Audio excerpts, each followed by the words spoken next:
Woo! Hoobity hoopla! We got jellyfish! Jellyfish flying around! Oh my god! This is nuts. Oh my god. What a way to start this one. Good lord. If this isn't the best way to describe how disclosure is going to look, and I've always said that the expectation versus the reality of what disclosure looks like are two very different concepts.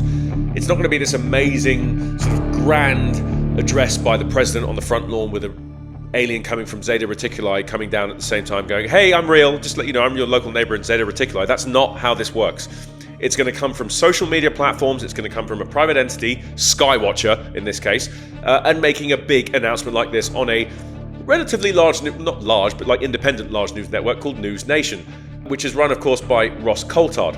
Right, Skywatcher is not meant to do its work in the shadows. We want to do things in the open. We want to have a transparent and rigorous scientific approach that brings in all experts and folks that are observing these activities. The crazy part about this is that they're speaking so candidly about this, but it's a big deal. I'm sorry, you can't play this up enough.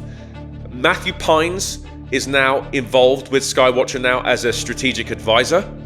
And I tell you what, after watching these guys talk, I've never seen Matthew this serious before. And I think it's because, one, Jake's read him into what's been going on, and I think that he's seen some things with this new Skywatcher initiative. But two, now that he's working with them and now that he knows it's real, because before he was always speaking from the world of hypothetical. He'd never actually seen anything himself. He was just hypothesizing what could happen on a macroeconomic scale for big Bitcoin companies or firms and various other places he worked, and predict what it could look like and prepare them as best as possible. But now he's working directly with Jake Barber. But that's not the best part. That's not the best part. Skywatcher have announced that they're going to be releasing a video, or the episode 2 of their releases in this case, on the 7th of April, showing irrefutable proof with a full breakdown and with sensor and visual data of what they've been looking at. We want to provide a framework that can go from anecdotes, intriguing images, intriguing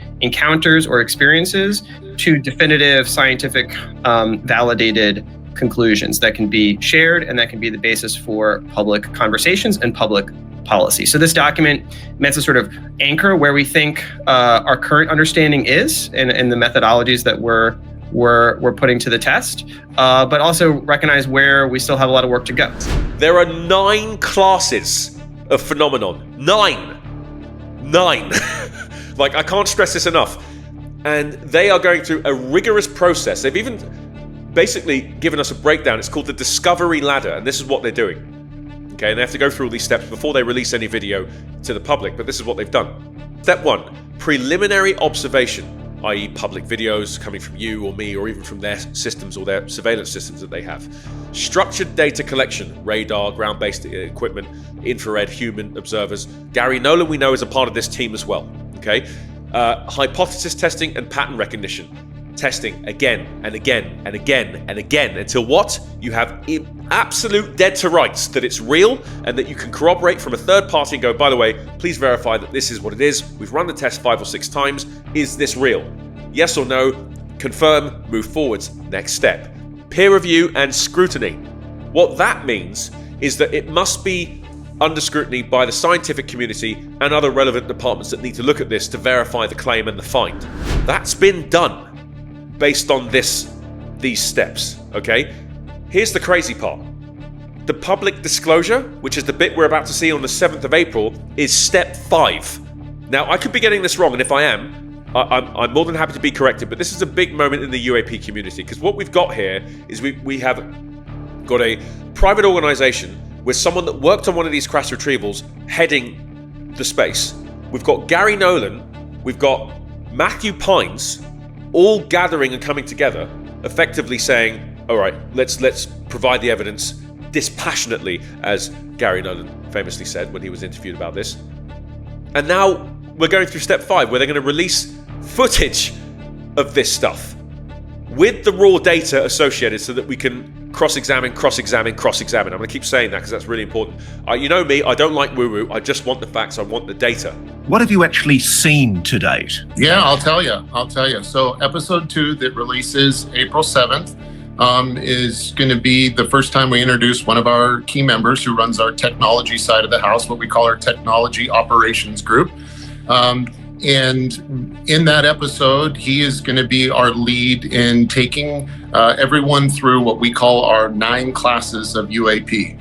And the 9 classes of UAP are what we use to try and separate and classify and differentiate between all the different things we're witnessing. And those 9 classes are really subcomponents of a broader, maybe 3 categories. And those 3 categories are something like actual craft, like machinery flying in the sky, to light phenomenon that can be crystals, beams, orbs, things that appear to be something like a plasma blob in the sky, all the way to flying creatures, like what might be a flying jellyfish or an interdimensional creature, as crazy as that sounds. But there is a class or a set of classes that falls under that category as well. They've used this new technology called it's called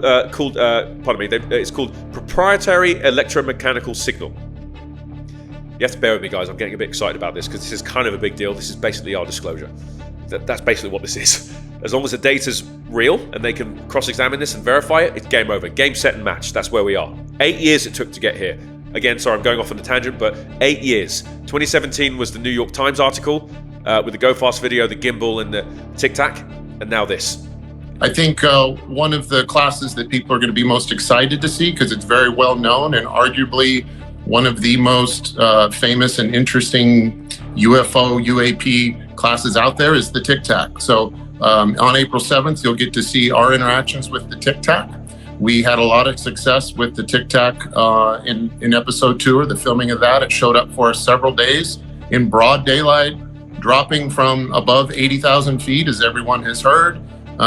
We pick it up on our radar, we track it, we image it through a number of different means. And so that's going to be exciting to see, because that's one of the ones that holds the most promise for an exciting conclusion right now. It's taken us 8 years to get here, but this feels surreal. It doesn't even feel real. Anyway, we've got this electromechanical signal, which is known as a dog whistle, to summon UAPs on demand. Electromechanical signaling, which I've previously known as the dog whistle. When I interviewed you earlier this year, you referred to how in your previous role in the program, there was a device used known as the dog whistle. Correct. And so there's 2 different techniques here. One is electromechanical signaling, and the other is this neuromeditative interaction. Yeah, to go back to keeping it kindergarten, like we have machine-based calling and measurement, and we have man-based or human-based calling and measurement. And they're both used on both ends of that. So the neuromeditative process is also one that we use for data collection, if you will, not just the calling or luring process. Now, Jake says it has a 100% success rate. They've tested it when it's switched on. These things start showing up all over the place. So the question is, where can I get one of these machines? Like, if it's that simple and we don't have to do all of the... Okay, I don't want to cut corners here, and I'm sure that there's a lot more to this, but I'm pretty damn sure that this is going to be something available to the private community where they can do open settings or seatings of this stuff. Kind of like what Stephen Greer's doing with CE5, but with a machine. So you can definitely see stuff coming down. He said it's 100% accurate. When they don't use it, nothing shows up. Unless, of course, they're using human assets in the form of psionics. Controlled experiments show no result when the dog whistle is off. When it's on, UAPs appear across multiple sensor systems. This is I can't believe I'm reading this. There are 9 classes. 9! I thought they were going to say, oh, we've seen 2 or 3. There's 9 different classes, and they've subcategorized these into 3 different parts. Mechanical craft, energy phenomenon, and living entities. Sarah Gams associated with that last one, by the way, because that's a big deal. Mechanical craft being Tic Tacs, 8 gong shapes, and all that kind of stuff, right? We know that. discs and all those things, like Bob Lazar, the sport model, all that kind of thing. Energy phenomenon, orbs, plasma, and pulsing light forms. Now, this was witnessed quite a few times from airline pilots flying over the North Atlantic and various other places, and they've seen these flashing lights off the horizon, rising and descending off the horizon, then just disappearing. I remember seeing that a few times. I'm sure you have as well. And then here's a crazy one. Living entities, which include bizarre aerial jellyfish. Do we know about the jellyfish? With tentacles and bioluminescent features. What? Okay, hold on a second. So you're telling me that these things are living in our atmosphere and have the ability to... What are they? Are they trans-dimensional? Are they interdimensional? Is that how are they coming in and out of our space? Like, how is that working? I've got my own hypothesis on this, basically, and it's basically to do with octopi. Because they talk about octopus being branching off onto a completely different evolutionary line. It has nothing to do with us. Ring any bells? Flying octopi, But the thing is, how do they eat? I'm going off on a tangent here. Sorry, guys. This is just really big news for me. Because this is a learning field, the terminologies are always upgraded or updated. The new term for psionics is now called neuromeditative techniques. I don't think that's going to sit well, and it certainly doesn't have the same explosive deliverance as, let's say, psionics, but, it's a work in progress, I guess. So the team is running psychological monitoring on meditators during field ops, so we know that. They're called psionics. We know that bit. So, why this matters. Why does this matter? This is the biggest news in human history, and I think we could politely tie in what Graham Hancock's doing, and certainly with these new discoveries about the pyramids, which I'm sure you guys have heard about. I've done a lot of my TikTok about this, but that's substantial information. But they're releasing this on the 7th of April. That's crazy. This is crazy. This is wild. So we have flying jellyfish that just live with us. They're just flying around doing their own thing. They're just coming in and out of existence as and when they please. What? Nuts. This is crazy. I think this is the biggest video I'm ever going to do.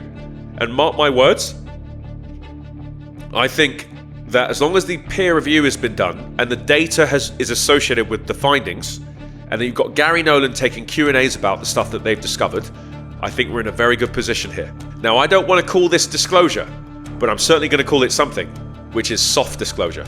So I think it's not mass adoption phase yet, but I do think that this is enough for people within the UAP community and the debunkers as well, by the way, for all of you out there poo-pooing on this, Neil deGrasse Tyson.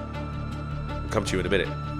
You're going to have something to answer for. But again, I have no doubt in my mind that the first people in the line to ask questions are going to be Michio Kaku, who's been a huge advocate for this, and also Avi Loeb as well. So God bless both of you guys. Thank you for remaining optimistic until the data has been released. Now it has, and now it will on Monday. I'm excited to get your opinions on this. I hope that you see this stuff. I think it's important that everybody sees this. Whether you accept it or not is up to you. But the data is there, and I do not care. Guys, you heard it first from DK, and I'll be seeing you on the next one. Thank you.